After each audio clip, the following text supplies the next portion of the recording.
Bueno, Belén Tercero es compañera de estudios de Historia del Arte. Estudiamos los dos en la misma facultad, ella muchísimo después que yo, en Valencia.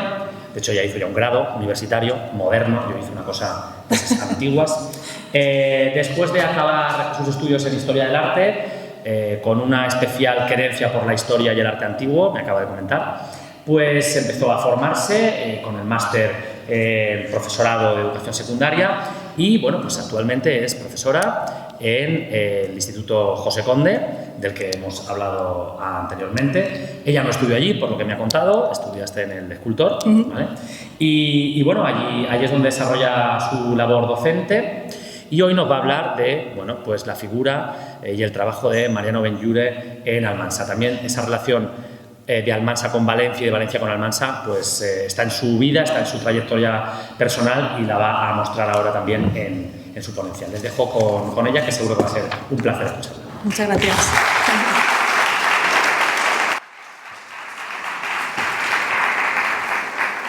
Bueno, en primer lugar, muchas gracias, Óscar, por la presentación y, por supuesto, agradecer a la Asociación Torre Grande que hayan contado conmigo, ¿no?, para estas jornadas, y más con una figura tan importante y que además le tengo un cariño especial como Mariano Benlliure, porque además, como dice Óscar, en la Universidad de Valencia teníamos una asignatura que era Arte Valenciano, que además una de nuestras profesoras pues era especialista en ello y nos desarrolló su vida y su obra con bastante detalle. Mariano Benlliure nace el 8 de septiembre de 1862 en Valencia, donde transcurrió su infancia pues en un ambiente ligado a un ambiente artístico familiar. Su padre era pintor decorador y sus tres hermanos mayores también, Blas, José y Juan Antonio, eran también pintores de reconocido prestigio. Además, su pasión por la escultura además se despertó desde muy temprana edad y de forma además autodidacta, inmerso en ese contexto familiar artístico que le rodeaba, pues lleva a cabo en 1868, como digo, con tan solo 6 años, modeló ya su primera obra con el título Frascuelo entrando a matar, una obra de pequeñito tamaño que no he puesto porque todas las fotografías la verdad que eran de bastante mala calidad, pero era de temática taurina. En 1881, como buen artista, pues viaja a Roma, ¿no?, y allí reside y tuvo su estudio durante casi 2 décadas. En un principio, pues obteniendo ingresos económicos como pintor acuarelista, vendía acuarelas, lo que le permitía pues tener ingresos y poder mantenerse económicamente, porque también hay que vivir, por supuesto, y pues así dedicarse también de manera libremente, ¿no?, a su gran pasión, que era la escultura. Su primer reconocimiento público, es decir, su primera medalla a una obra o su primer premio como tal, vendría dado en 1884, que en la Exposición Nacional de Bellas Artes en Madrid, con su escultura premiada Accidenti, encadenando a partir de entonces ya, durante toda su trayectoria, la obtención de distintas medallas y reconocimientos, por supuesto, durante toda su trayectoria, no solamente a nivel nacional, sino también a nivel internacional. En Roma, donde reside, donde vive casi 20 años y tiene su taller, por supuesto conoció, estudió y admiró las obras esenciales de la historia del arte del Renacimiento y del Barroco, que sin duda pues tuvieron una influencia en su obra, que después veremos también. A partir de 1896 pues vuelve a España, se establece en Madrid y ya como un artista consagrado, consolidado a nivel, como digo, nacional e internacional, pues da lugar al desarrollo de una de las etapas más prolíficas y más conocidas de su obra, en la que saldrían, por supuesto, de su estudio, pues una larga serie de retratos y de monumentos que podemos encontrar por todas las calles de nuestro país, por Madrid, en muchísimas plazas de nuestro país, y es que además es el narrador, ¿no?, por excelencia de nuestra historia contemporánea. Retrata a personajes, muere con 85 años, con lo cual le da tiempo a vivir el sexenio democrático, la Primera República, la Restauración Borbónica, la Segunda República, con lo cual es el narrador a través de la escultura de nuestra historia contemporánea. Él representa a personajes tan importantes y que estudiamos en las aulas de bachillerato, por ejemplo, como Prase de Mateo Sagasta, María Cristina de Habsburgo, Alfonso XII, Alfonso XIII, personajes de la historia política de nuestro país, y por lo tanto pues queda eso en su obra y por supuesto en nuestras calles, en nuestros monumentos públicos. Y ya será en 1921, que no sé por qué el 1 no aparece ahí, Luego hemos cambiado de formato antes y el 1 ha desaparecido misteriosamente, pero se lo digo yo, os aseguro que ponía 1921, cuando tras el fallecimiento de Aniceto Coloma, pues recibe el encargo de llevar a cabo esta obra con la que hoy contamos, gracias a ello, en nuestro patrimonio local. Voy a dar unas pinceladas sobre su estilo. Esta fotografía creo que lo define además muy bien, porque una de sus principales características de su estilo propio es el realismo y el naturalismo, y se ve a simple vista que ese busto lo representa como tal. Él es como digo, uno de los máximos exponentes de la historia del arte del siglo XIX y XX, y su obra pues tiene unas características muy propias, muy personales. A veces es difícil de encasillar, pero está, por supuesto, directamente ligado con el realismo decimonónico de la cultura española. Él fusiona todo ese clasicismo, esa tradición clásica, con un enfoque muy naturalista, con un enfoque muy realista, y ese detalle y el realismo yo creo que es una esencia de su obra. Es un maestro en el uso, por supuesto, del bronce y del mármol. Son los dos materiales que más predominan en su obra, aunque también ha llegado a trabajar otros como la madera, como la cera, pero como digo, el bronce y el mármol son los materiales por excelencia. El realismo muy minucioso está en las expresiones, en las texturas de las calidades de los ropajes, en la fisionomía de los personajes. Él logra representaciones y bustos y retratos de personajes, desde luego, muy vivos y muy expresivos. Tiene además una influencia también clásica y barroca. Es un artista que al final vive en la cuna del clasicismo, ¿no?, como es Roma, y hay características muy básicas, como por ejemplo características del barroco, como son el dinamismo, la teatralidad, la expresividad, que también están muy patentes y muy impregnan su obra. Y luego, pues también la variedad temática, ¿no? Él lleva a cabo, por ejemplo, monumentos funerarios, como el de Julián Gayarre, como el del tenor, que además era un gran amigo suyo, monumentos funerarios de tal calibre, con un grandísimo desarrollo, que, por ejemplo, combina el mármol y el bronce. Lleva a cabo también, por ejemplo, monumentos conmemorativos, como el del presidente de la República, Emilio Castelar, pero también, además, pues lleva a cabo retratos muy importantes. Yo creo que esa estatuilla la conocemos todos y todas, ¿no? El retrato de Goya, que está a las puertas del Museo del Prado, que representa a un personaje tan importante de la historia del arte del mundo, internacional, nacional, en todos los ámbitos, como es el Francisco de Goya y Lucientes, pero además ese busto que él hace para hacer ese estudio fisionómico del rostro, y que ha quedado, ¿no?, como que si consigues una, quiere decir que has hecho algo bien. Ese busto de Goya en el certamen de cine, por supuesto. Arriba a la derecha se le ve también en su taller, pues representando al monarca Alfonso XIII, en ese busto también de medio cuerpo, y luego pues cultiva otros retratos, otros géneros, como también, por ejemplo, el autorretrato, que también es algo importante y reseñable. Después, para la parte ya adentrándonos en lo que es el busto de Aniceto Coloma, me gustaría también mencionar que para esta parte pues, he utilizado o he exprimido ese estudio minucioso de Pascual Clemente López, que además incluye también fotografías de Cecilio Sánchez Tomás, para pues, un poco, ¿no?, dar una serie de pinceladas sobre la figura de Aniceto Coloma, pero ligada sobre todo al artista a través de ese busto en el que él lo representa y en el que queda para la posteridad de su legado y de su trayectoria. El apellido Coloma, yo creo que en Almansa es, desde luego, por todos conocido, se relaciona con una de las fábricas de calzado más importantes que tuvo no solamente esta ciudad, sino también España y a nivel incluso de Europa, hasta el año 1954, en el que quiebra la empresa. Los fundadores de la fábrica, como todos bien saben, pues son los hijos de Francisco Coloma, fueron 3 hermanos, Aniceto, Herminio y Ernesto, y nuestro protagonista, Aniceto Coloma, era el mayor de los 3 hermanos. Se trataba de una persona evidentemente emprendedora, que se convirtió sin duda en una figura clave y un gran referente en el contexto empresarial del calzado a nivel local, nacional e internacional. Aniceto pues, nació en Almansa el 21 de julio de 1859 y fallece el 7 de junio de 1921 con 62 años, hecho que por supuesto pues, tuvo un impacto importante en la actualidad del momento pues, para la población almanseña que vivía el contexto contemporáneo a Aniceto Coloma. Fue un hombre que en el ámbito industrial pues, introdujo determinadas medidas que supusieron desde luego avances en materia laboral y que debido pues, a toda esa reputación, a su trayectoria, a sus logros y a todas esas medidas y avances, como digo, en materia laboral, todas estas circunstancias, todo este contexto llevaron a que tras su muerte sus propios trabajadores, trabajadoras, sus amigos, su familia decidieron encargar un monumento conmemorativo a su figura, pues a su legado y para reivindicar un poco y homenajear evidentemente al protagonista Aniceto Coloma. Por lo tanto, con este propósito, pues como digo, el 7 de junio, tras su fallecimiento, el 7 de junio de 1921, se constituye una comisión que fue la encargada de recaudar esos fondos necesarios por parte de los trabajadores y trabajadoras para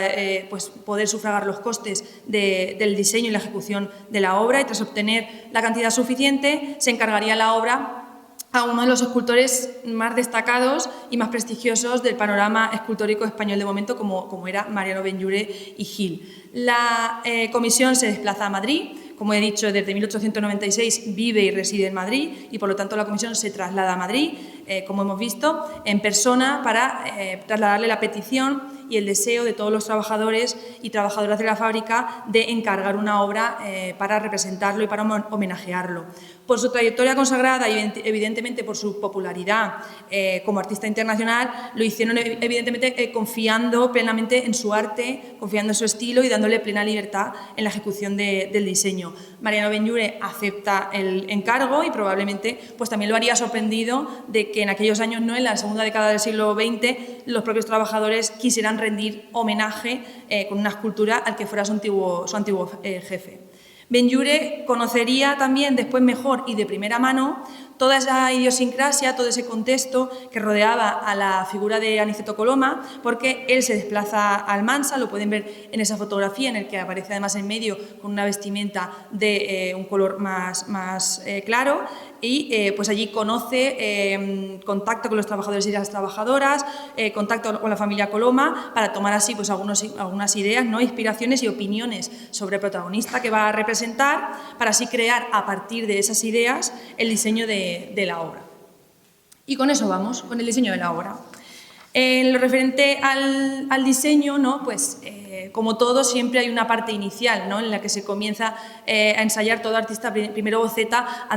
porque meter el cincel es algo muy valiente y un paso ya definitivo, con lo cual hay un proceso siempre preparatorio, un primer dibujo. Y ese primer dibujo, en lo referente al inicio del proceso, pues cabe destacar que ese dibujo a lápiz se conserva en el cuerpo gráfico del Museo Nacional de Cerámica y Artes Suntuarias de Valencia, que además les animo a que lo visiten porque es el maravilloso Palacio del Marqués de Dos Aguas, que además es un edificio de arte rococó de patrimonio valenciano que les animo a que lo visiten. Vemos un dibujo, ¿no?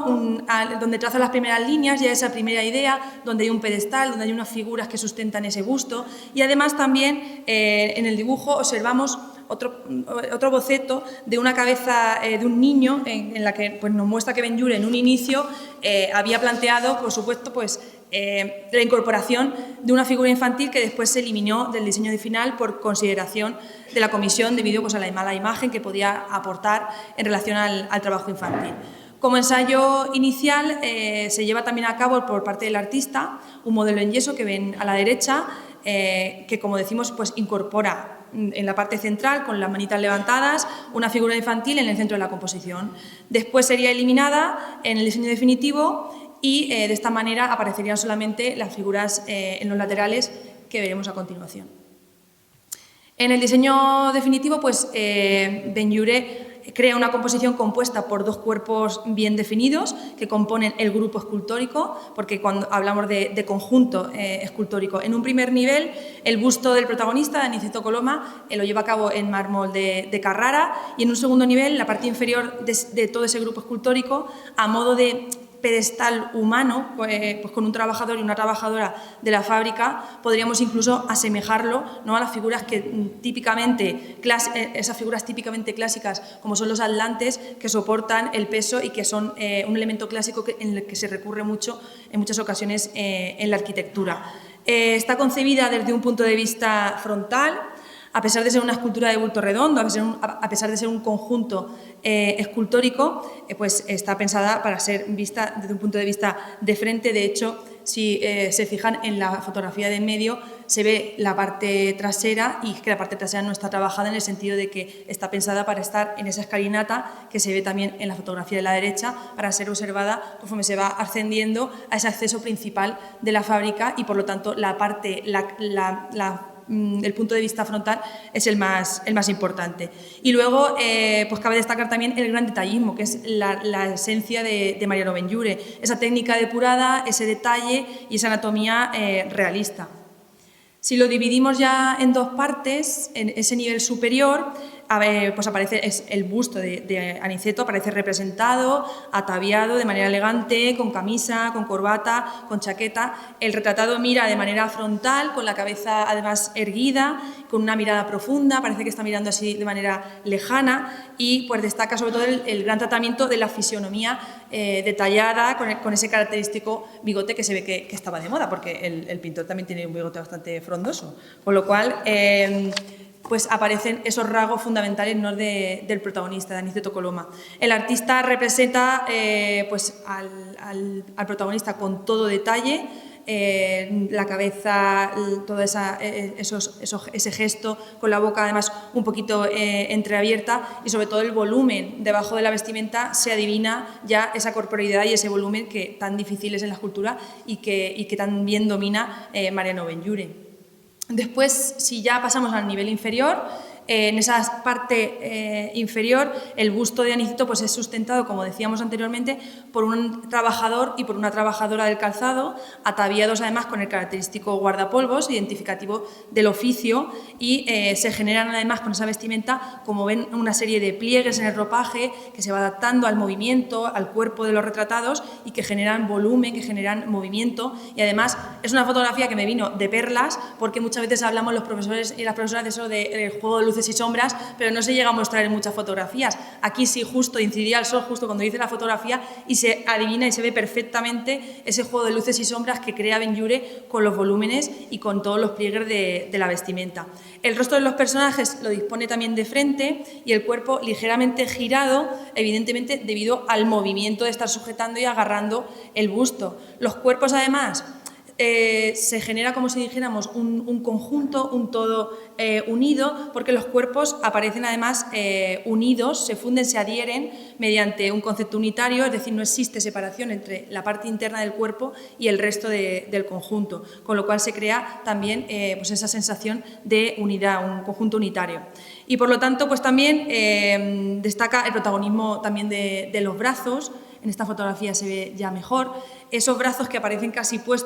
dispuestos de manera casi paralela y en los que Benlliure también se recrea representando incluso la anatomía de manera contraída porque para demostrar, ¿no?, y para representar esa sujeción y ese ejercicio de fuerza. Por lo tanto, pues podemos hablar, por supuesto, de un gran naturalismo, de un gran realismo y de un volumen absolutamente dominado por Benlliure. En cuanto al significado, bueno, todo el conjunto además descansa, ¿no?, sobre una especie de basamentos, una especie de pedestal, pero más bien de una especie de basa en la que hay una inscripción a don Aniceto Coloma, sus obreros, empleados y amigos, ¿no? Y eso nos habla, pues, en primer lugar, del significado más primario o más característico, más esencial que tiene la escultura, que a fin de cuentas es ese homenaje a la figura de Aniceto Coloma por parte de sus trabajadores y trabajadoras. Es destacable también la existencia, ¿no?, de un nivel superior y un nivel inferior. Esto también son interpretaciones de nivel subjetivo, ¿no?, pero al final hay una diferenciación de un nivel superior y un nivel inferior. El artista materializa pues una composición marcada por la jerarquía entre los personajes, una diferenciación de clases, representada incluso a través de la indumentaria, de la vestimenta, un traje elegante y de mayor calidad frente al característico también guardapolvos, que es identificativo de los obreros y las obreras del calzado. Pero a fin de cuentas, esa estructura en nivel inferior y superior también remarca un poco, ¿no?, la jerarquía que en la historia del arte es esencial también a la hora de representar al protagonista en una composición y que puede aparecer en unas épocas una perspectiva jerárquica con el protagonista de mayor tamaño o simplemente ubicándolo en el sitio de mayor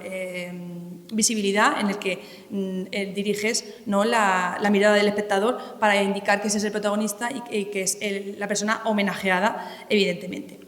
Con lo cual, pues también un conjunto unido, una estructura, un conjunto escultórico en el que se unen el protagonista y se une también el trabajador y la trabajadora, y también pues